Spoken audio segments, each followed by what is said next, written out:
Tonight, he's drunk. I knew.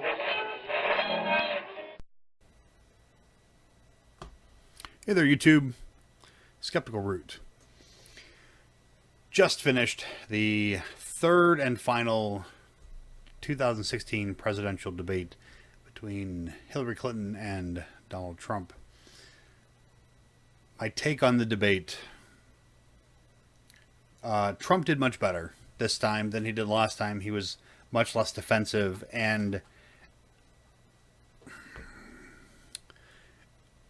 much less of a... No, he was much less aggressive in his interruptions. He at least waited till he had a point. He didn't just try to talk over Hillary. Hillary still had the same problem with going along on time on a lot of the answers. I can attribute some of that to, of course, how many times she was interrupted. She seemed to go more long when she was interrupted than when she didn't. I don't think Donald ever ran into the time barrier. He gets in there, he says his point, and he's done. Good for him. Overall, because I think Trump did better, I don't think he won the debate. For me, that goes back to a lot about what he said, not how he said it, which is what a lot of the debates are about, is about how you say things. A lot of his plans are still nebulous, and there's 20 days to go to the election. I don't see him gaining back much, if any, ground that he might have lost since the tape of his bus conversation from 11 years ago, when that came out. I don't see him gaining anything back from this debate. Maybe that, not within the margin. It'll be within the margin of error, 1 or 2%. I think that more people who were undecided will finally decide to make a decision. And let's say that the 10% of the population is clearly undecided.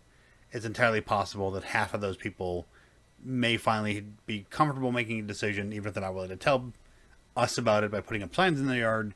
They may be willing to tell pollsters. And I think that we'll see Clinton take on a little more of a boost from this debate than Trump will. In overall numbers, I'm not sure how the percentages are going to work out, but I don't see Hillary losing any ground over this. And I don't see Trump gaining much. It was, like I said, a much better performance than last time. Because I really think it's because he was less defensive. I mean, he came into that second debate with his shields up, and he seemed to have eased off or calmed down or something in this debate. It probably helped that they did not wander all over the stage. They stayed put. There's clearly a good level of animosity between the two of them. They don't really like each other that much anymore. I can see the next time one of his kids getting married and he invites Hillary, she may just be out of town. Of course, she may be out of town on presidential business at the time, because I really think that she has enough to win. I don't see anything in the WikiLeaks email releases that it's going to change that. And I think that the way that they are doing it at this point, unless they've got something big, they've got to come out with it now. Lots of little things that people who don't like Hillary are already going to say, this is bad, this is horrible, oh my God, whatever. I mean, it's politics. As a career politician, I don't expect there to be no backroom deals, I don't expect anybody to think that their private communication is going to end up on the internet, and people are going to express things on the internet differently than they express them in person. They're going to be more free to say things, or a lot of times they're just testing out ideas that they're not sure if they hold. I tend to do that more in real life than I do that on the internet. The internet is usually where I express my true feelings, as opposed to trying things out.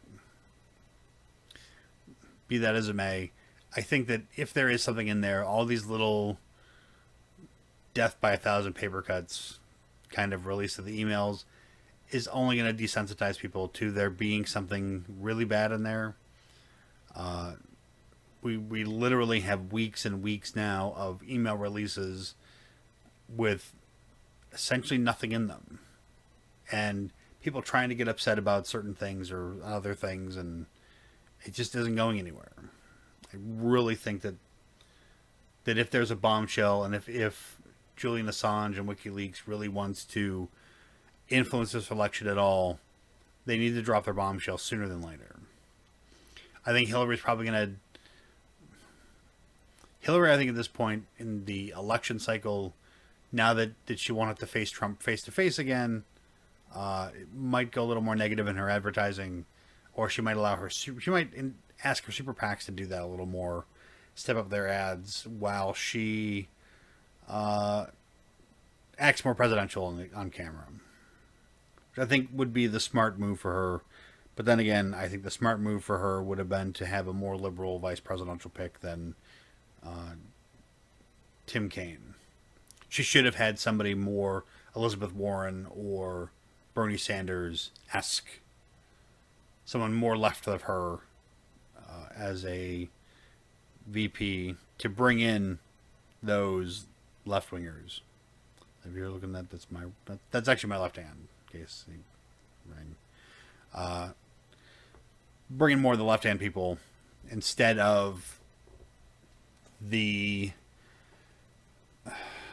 Kaine is fairly centrist.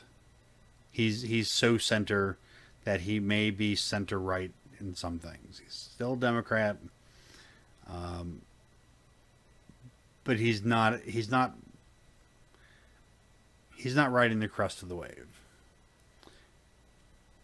And while I believe it's the president's position to be more central, if you want to bring in your more fringe voters, you tend to bring in somebody who appeals more to them.